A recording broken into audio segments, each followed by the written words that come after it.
বান্দার এমন একটা আমল আছে যেই আমলে আল্লাহ পাক রব্বুল আলামিন নিজে হাসেন। চিন্তা করে দেখেন এমন কি আমল আছে যে আমল করলে আল্লাহ পাক রব্বুল আলামিন নিজে হাসতে থাকেন। বিশ্বনবী মুহাম্মদ সাল্লাল্লাহু আলাইহি ওয়াসাল্লাম বলেন, হে আমার উম্মতেরা, এমন কিছু আমল আছে যে আমলগুলো আল্লাহর দরবারে অনেক বেশি প্রিয়, যে আমলগুলো করলে আল্লাহ পাক রব্বুল আলামিন নিজে হাসেন। এর মধ্যে একটা আমল হলো শেষ রাত্রিতে তাহাজ্জুদের সময়।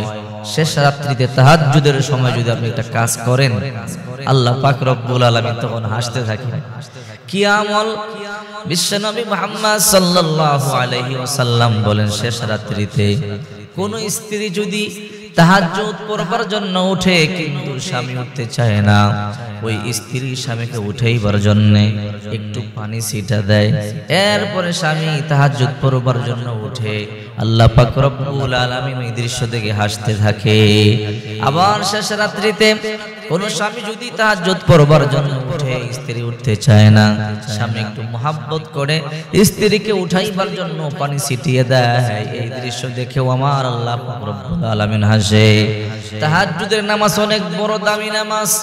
আল্লাহ পাক রব্বুল আলামিন এই ব্যাপারে বলেন, ও মিনাল লাইলি ফাতাহাজ্জাদ বিহি নাফিলাতাল লাক আসা আইয়াবআসাকা রাব্বুকা মাকামাম মাহমুদা। আল্লাহ পাক বলেন, ও নবী, শেষ রাত্রিতে আপনি কুরআন তেলাওয়াত সহ তাহাজ্জুদের সালাত আদায় করেন, আমি আপনাকে মাকামে মাহমুদ দান করব, প্রশংসিত স্থান আমি আপনাকে দান করব। আমরা 24 ঘন্টা আল্লাহকে ডাকি, দোয়ার মাধ্যমে আল্লাহকে ডাকি, জিকিরের মাধ্যমে আল্লাহকে ডাকি, নামাজের মাধ্যমে আল্লাহকে ডাকি, দোয়ার মাধ্যমে আল্লাহকে ডাকি, কিন্তু এমন একটা সময় আছে স্বয়ং আল্লাহ তার বান্দাবান্দিকে ডাকে। শেষ রাত্রিতে আল্লাহ পাক রব্বুল আলামিন প্রথম আসমানে চলে আসেন, প্রথম আসমানে এসে ডাকতে থাকেন, আলা মিন মুস্তাগফিরিন ফাগফিরু লাহু, আলা মুস্তারজিকিন ফারযুকুহু, আলা মুবতালান ফাআফিয়াহু, আলা কাযা হাত্তা ইয়াতলুআল ফজর। আল্লাহ পাক বলেন, হে আমার বান্দা বান্দীরা, তোমরা কারা গুনাহ করেছো, অন্যায় করেছো, জুলুম করেছো, পাপ করেছো, আমার কাছে ক্ষমা চাও, আমি আল্লাহ ক্ষমা করবার জন্য চলে এসেছি। আলা মুস্তারজিকিন ফারযুকু, কার রিজিক লাগবে আমার কাছে চাও, টাকা লাগবে আমার কাছে চাও, পয়সা লাগবে আমার কাছে চাও, ধন সম্পদ লাগবে আমার কাছে চাও। আলা মুবতালান ফাআফিয়াহু, কার আছে অসুস্থ, রোগ বালাইতে আক্রান্ত, আমার কাছে চাও, আমি আল্লাহ তোমাকে রোগ থেকে মুক্তি দিয়ে দেব।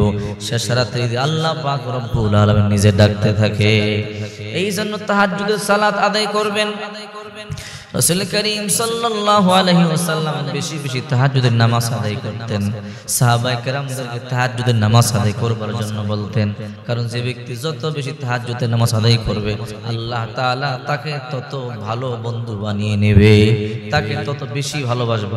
তাহাজ্জুদ পড়লে চেহারায় নূর চমকায়, অন্তরে নূর পয়দা হয়, তাহাজ্জুদ পড়লে ঈমান বেড়ে যায়, তাহাজ্জুদ পড়লে আমল বাড়ে, তাহাজ্জুদ পড়লে আল্লাহ পাক রব্বুল আলামিন তার উপরে খুশি হয়ে যায়। এই জন্য বেশি বেশি তাহাজ্জুদের নামাজ আদায় করবেন। শেষ রাত্রিতে নিজেও তাহাজ্জুদের নামাজ আদায় করবেন, নিজের বিবিকে তাহাজ্জুদ নামাজ আদায় করবার জন্য ডাকবেন। স্ত্রীরা যারা আছেন, মা বোনেরা, নিজেরাও তাহাজ্জুদের সালাত আদায় করবেন, স্বামীকে ডাকবেন তাহাজ্জুদ নামাজ আদায় করবার জন্য। স্বামীকে ভালোবাসবেন, স্বামীর সাথে রাগ করবেন না, কারণ স্বামীর আপনাদের পোশাক আর আপনার স্বামীদের পোশাক। আল্লাহ পাক রব্বুল আলামিন বলেন, হুন্না লিবাসুল লাকুম ওয়া আনতুম লিবাসুল লাহুন্না। স্বামী আর স্ত্রীর ব্যাপারে বলেন একে অপরের পোশাক। আল্লাহ পাক রব্বুল আলামিন এই আমলে হাসেন। শেষ রাত্রিতে যারা তাহাজ্জুদের নামাজ আদায় করবার জন্য উঠে আরেকজনকে পানি ছিটিয়ে দেয়, এই দৃশ্য দেখে আমার রব আল্লাহ পাক রব্বুল আলামিন হাসতে থাকেন। আবার আল্লাহ তাআলা অনাহারী যারা আছে, অভুক্ত যারা আছে, এতিম মিসকিনদের মুখে খাদ্য তুলে দিল, আল্লাহ সন্তুষ্ট হয়ে যায়, আল্লাহ খুশি হয়ে যায়, আল্লাহ হাসেন। আল্লাহ বলেন, আমার সিফাত সাহায্য করা, আমার গুণ, আর এটা আমার বান্দার মধ্যে গেল, আমি আমার বান্দাকে ভালোবাসি। তখন আল্লাহ বান্দাকে মুহাব্বত করতে